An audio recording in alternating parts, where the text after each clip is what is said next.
I grew up in a polygamous family, and I grew up seeing my parents' attitudes towards life and the outcome they all got.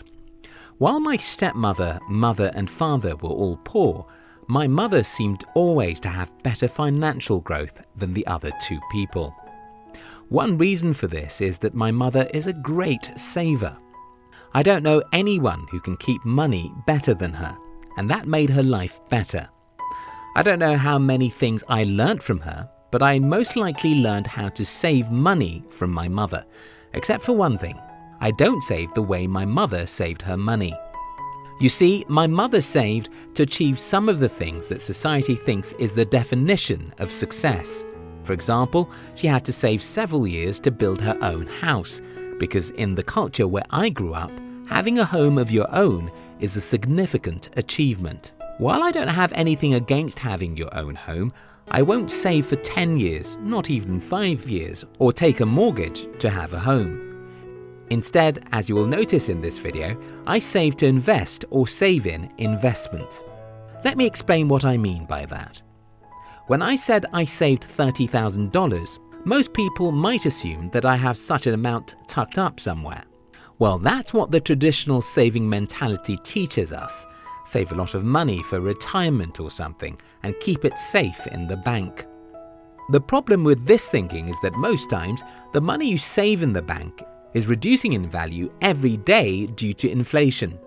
Why would I keep my money in the bank when I know that its real value diminishes every minute? I don't keep my money in the bank. I channel it into investment. This way, I don't only have money saved, I have it working for me as a servant, so I can use the money I have to make more money. Most of us have read The Richest Man in Babylon. While the first principle is pay yourself first, which essentially means that you should save a percentage out of your income, you will never become rich by saving money in the bank. You only become wealthy if you understand how not to save, but to make your money a servant who works day and night to make you more money. I try to combine the advice in The Richest Man in Babylon by not just saving, but by saving my money where it works for more money. Having said this, someone watching this video might want to ask, what do you think I can save my money in as I save it? Very simple. If you own a business, invest all your money in your business. By far, your business is the best place to save your money, because by putting all your money back to your business, you're not only saving your money, you're saving your money where it will work like crazy for you. Your own business, not those big companies, is the best place you can ever invest your money. Take for instance, someone might be proud of buying Amazon or Google shares. Well, Amazon is $1 trillion or so company, and how big do you think Amazon can become in the next 5 years? Can Amazon become a $5 trillion company in the next 5 years? Not likely. But your own company can grow in tenfold in the next few years. I hope you get what I'm saying here. I don't speak against investing in big companies, but I'm convinced that if you own a small business, your business is the best place to keep and multiply your money. Now, if you don't own a business, then you have to invest in something else you are passionate about. I know you hate to hear this, but there is no shortcut to multiplying your money. Again, as we learnt in The Richest Man in Babylon, you must seek to multiply the money you're saving only on ventures you understand very deeply. There's no way you can ever know what you have not taken tens of hours studying, and how can you study what you don't have a passion for? I don't invest in cryptocurrency, not because I don't think it makes good sense, but because I don't understand it. I don't invest in Forex because I don't have enough passion for studying Forex for 100 hours. Now that I've made myself clear that I'm not asking you to save money simply because you want to buy a new car or a new wristwatch, and now that I've tried to explain that the only reason why you should save money is to multiply it, let me share with you a few tips that helped me to save and invest so much money. 1. Don't look at the amount you earn. By far the number one reason why most people don't save or reinvest their money is that they believe they don't have or make enough money. The problem about thinking in this way is that you'll never get to the point where you feel like you're making enough money. Don't you believe me? Well, if your annual income is $25,000 today and you think you don't make enough money, when your income becomes $100,000, you'll have the same feeling because human needs grow naturally with our income. I've spent my entire adult life saving and investing, and even when I made a ridiculously small amount, I looked for ways to turn a percentage back to business or buy books and training that can help me become smarter. Because saving and investing has been my habit, when I make more money, I don't have to think about saving or investing, since it has become a habit, and that's what you should do. You should build or invest. Make it a habit, no matter how small you earn. Make it your duty to invest some amount every month, no matter how small. Some of the little and highly rewarding investments are buying good books, attending a good seminar or conferences, traveling to spend a weekend with a mentor or positive thinking friends, moving to a new location with the hope of understanding some wonderful opportunities, etc. 2. Focus on increasing your means. There are two types of warfare strategies, offensive and defensive. There are two types of people when it comes to money. People who want to live within their means and people who want to increase their means. While I try as much as I can not to live a materialistic lifestyle, I don't plan my future living within my means. If I deny myself what I want, I see it as a temporary step to a better future.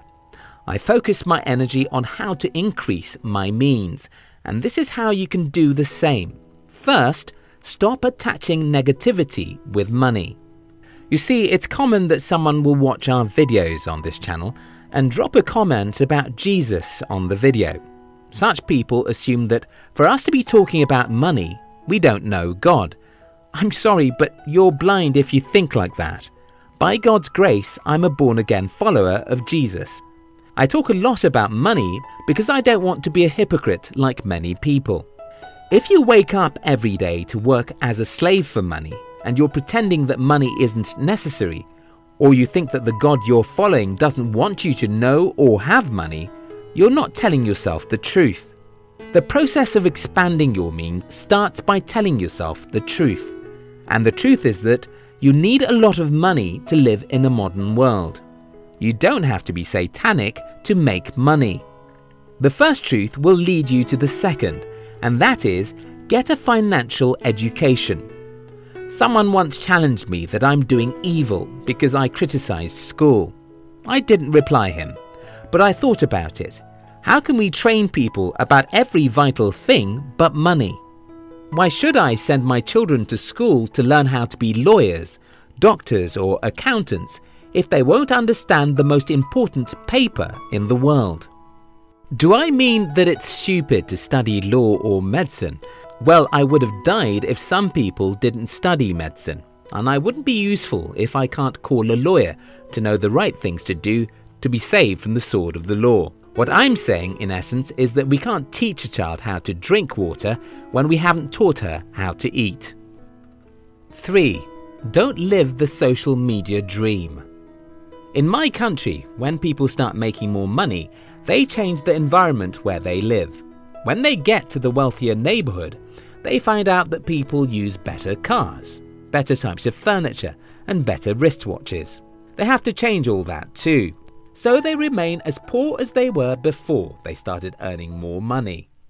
I resisted that stupidity, and that's the reason I'm writing the script for this video from one of the most impoverished areas of the city I live in. I see people who don't make half of the money I make in the exclusive part of my city, driving what they consider a nice car and living large. That's what I call living for social media. You don't want to live for social media or people. You want to live for your future. Do you ever imagine a future where you no longer have to work because you need money? I look at such a future and I want to get there as fast as possible. So I can't afford to live a luxurious life today because I want my social media friends to envy me. This is the summary of this video. First, I don't save money to make my bank rich. I don't save money. I keep money where it can work to make me more money. I don't have $30,000 sitting in my bank account.